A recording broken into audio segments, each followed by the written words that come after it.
Ah, Jesus Christ, like the 50th time I died. That's it. Nope, no more, no more. Rage quit. Conan noobs! Hello once again, friends and fans. Welcome back to the battlefield as we continue to play Wargame European Escalation. Welcome back, welcome back. It is another round on what a map I previously called Hamburger Hill. It is not. It is Rivers of Blood.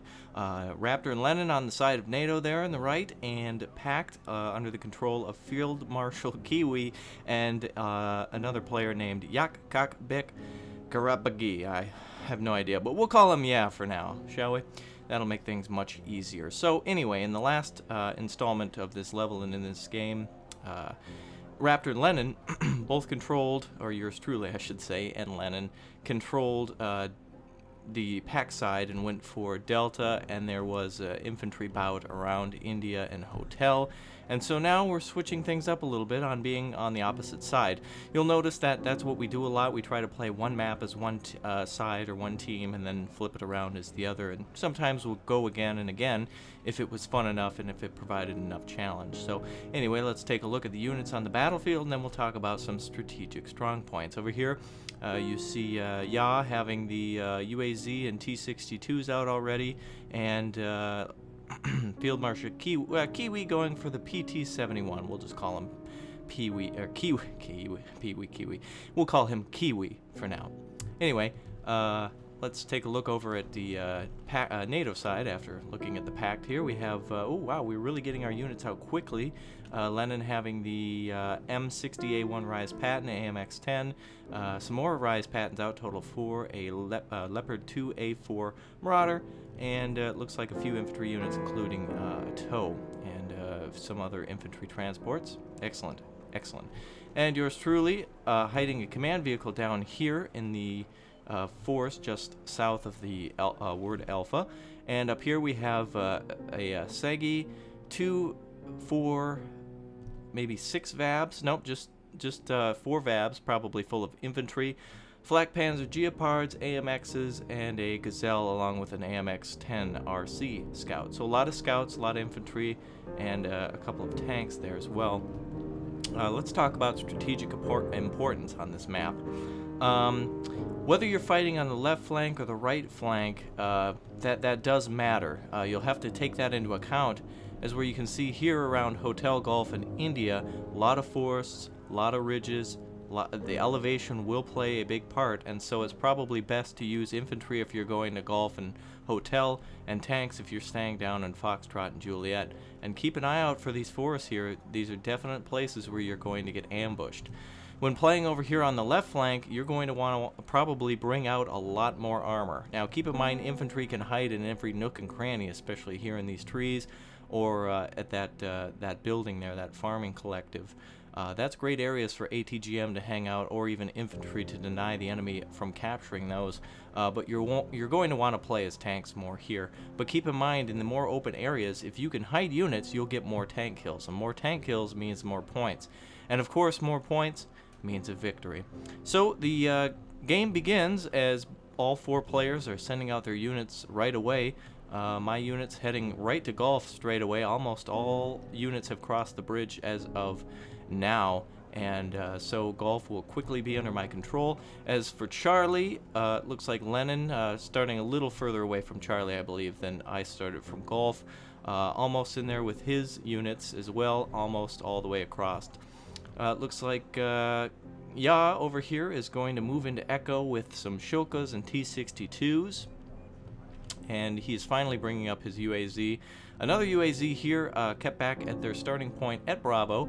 UAZ and 2 Akatsia artillery units, as well as 2 Dana and 2 Tunguska for Kiwi over here. So they both brought artillery to deal with the infantry, and definitely they're going to use it, and well defended as well with the 2 Tunguskas sitting. Oh, looks like they're starting to move now. So it looks like they'll move up to support the advance into India. Scout unit now peeking around Juliet and Foxtrot just to see if the enemy's trying to go for that. And it looks like defense is being pushed back on Echo. Not exactly sure if maybe he decided that And maybe he doesn't know what he's doing. Who knows? Players do strange things in this game, but anyway, looks like BMPs are also arriving, as well as Scots, and the UAZ has finally captured it. So for control zones, Gulf Alpha are under our control, and India Bravo is under the enemy's control. Lennon not yet parking his command unit in Charlie, and has moved it towards Delta. So he'll be going, instead of for the big points at 4, he'll be going for the slightly less points and reinforcements at Delta. A rather good move, especially since he can call in reinforcements to deny the enemy from capturing both Delta and Charlie. Sometimes denying the enemy is worth as much as capturing points for yourself. So we have a Kiowa up here on top of, as I've known it, Hamburger Hill, and that's probably why I called that map this before. It's just a large hill with a ring of trees around it, so it's definitely a great spot for anything to hide out, including AA, artillery, and ATGM infantry. Shilka, 4 of them moving towards Juliet now, along with 2 Ural trucks and 4 T-62Ms. Absolutely no defense in Echo. It's a shame that the Kiowa doesn't move over there and peek it out a little bit, but it is always a risk to do that. Yours truly, starting a little bit of an encirclement. Chesser Fama now bringing, well, they were brought up and are parked on the edge of the forest. 2 Vavs bringing up, I believe, Milan 2 ATGM troops just hiding in the lighter forest over here. Gazelle scouting up towards the top of Hotel just to see if there's any flanking going on. Calling in AMX 30Bs as well as 2 VABs that have already arrived, bringing in more infantry. Oh, I hear a little bit of firing. Not exactly sure where that came from. Perhaps the PT-71 opened fire. Let's take a look over at the other side. Looks like the Shilka, T-62 and Ural are moving away again from Juliet. Very strange pattern of movement. Echo is not under the control as the UAZ has now decided to move, and it looks like a scout truck, the UAZ 469 AGS-17, has been brought out, which is basically, I believe, yes, it just has, it's a Jeep with a grenade launcher on it. Really good against infantry in the forest, but not much else it can do other than scout. Artillery finally firing. Dana artillery firing at Alpha, it looks like, and they will probably most likely hit around the FOB and or the reinforcement point and or try to hit a command Jeep, and it looks like that's exactly what they're trying to do, perhaps trying to counter any artillery that may be sitting there.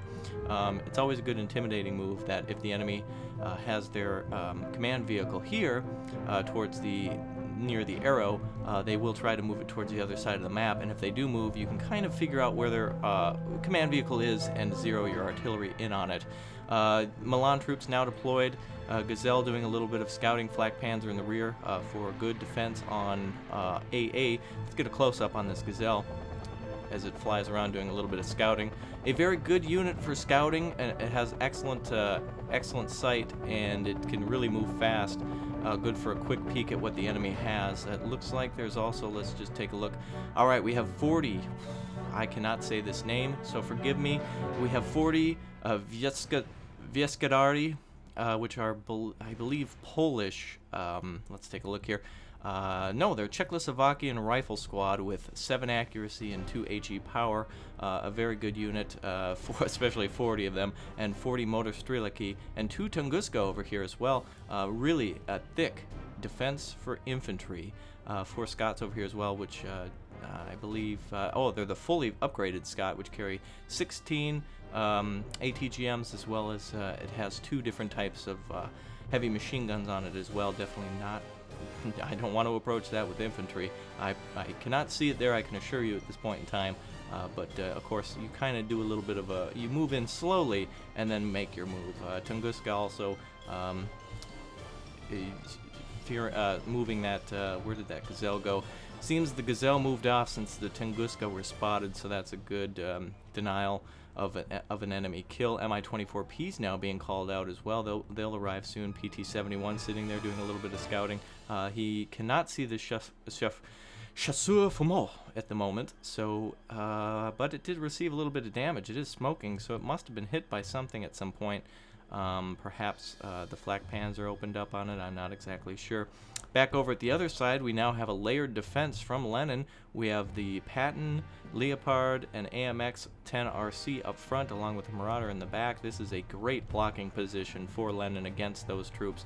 And it looks like the Kiowa did a little bit of firing at the Dana. Yes, I did miss it before, but previously watching this, I can fill you in on anything that we missed. The Dana, he did move in with his Kiowa, which is equipped with the 4 ATGMs, and taking out those 2 Dana artillery successfully, but not seeing that UAZ hidden quite closely. He engaged here between the bridge and the FOB and opening fire on those Dana. Sorry about that, Lenin, for missing that, but it was another great sneaky move from the sneaky snake Lenin, if you will. Very, very good moves on him to destroy critical enemy positions. Critical impact on the AMX-30B, causing a stabilization malfunction for 115 seconds or more. Great hit from that scout unit. Unfortunately, I believe Kiwi did lose that recon unit, so he will no longer be able to have the vision he once did around his control point at India. AMX is now moving until that stabilization malfunction is cured by the crew inside that tank. AMX-30B, let's get a look at that. It is a French main battle tank. I believe it is one of the higher on the tier. Let's take a look at its 40, so it is not. It is a lower level unit, but as you can see, they're quite an interesting unit. Pretty good battle tank. Ooh, listen to that engine. Very nice, cool engine on it. Has a 105mm cannon on it, as well as an auto cannon and machine gun, so it comes equipped with some light AA protection. So this tank is definitely good if you want to move in with armor and some light AA cover. You have some extra AA from those tanks. Speaking of AA, flak pans are opening fire on those Mi-24Ps. Let's see that thing just get ripped up. Wow, look at that. Whoa. Stunned now. Mi-24P getting ready to fire while he's losing control here, this one pilot. Flak pans are getting ready to fire again. There it goes with the second volley. Getting closer. Oh, there it goes. He's starting to hit it. Wow, what a rain of fire. Finally taking down that Mi-24, landing safely. And I think everybody got out. Probably not. Look at all that smoke and fire. Mi-24P, a very good attack helicopter from the Soviets, or from the Pact rather. CCCP side, really great unit for them to use. Mi-24P getting ready to fire at, whoa, taking out 10 of those troops. Shafur Famas taken out by the rockets there, from 20 down to 2. Those rocket pods doing a good job. Spetsnaz unit completely clearing out that Shasur Fama. VAB now being brought up along with the 4 VAB, 2 groups of 2, and Shafur Famas being brought up, as well as the AMX-30B, which were called up towards that other flak panzer Geopard on the right. Let's take a look at this infantry battle. Let's see if we lose any units here. A lot of tension here. As the VABs open fire. The tanks opening fire on the Spetsnaz now as they're trying to get into the woods. Shafur Famas coming up behind those VABs. They're in cover and they're panicked, and Field Marshal Kiwi surrenders without even really losing many units. Very surprising. He did not lose much, but it is now up to Ya to take control of his units.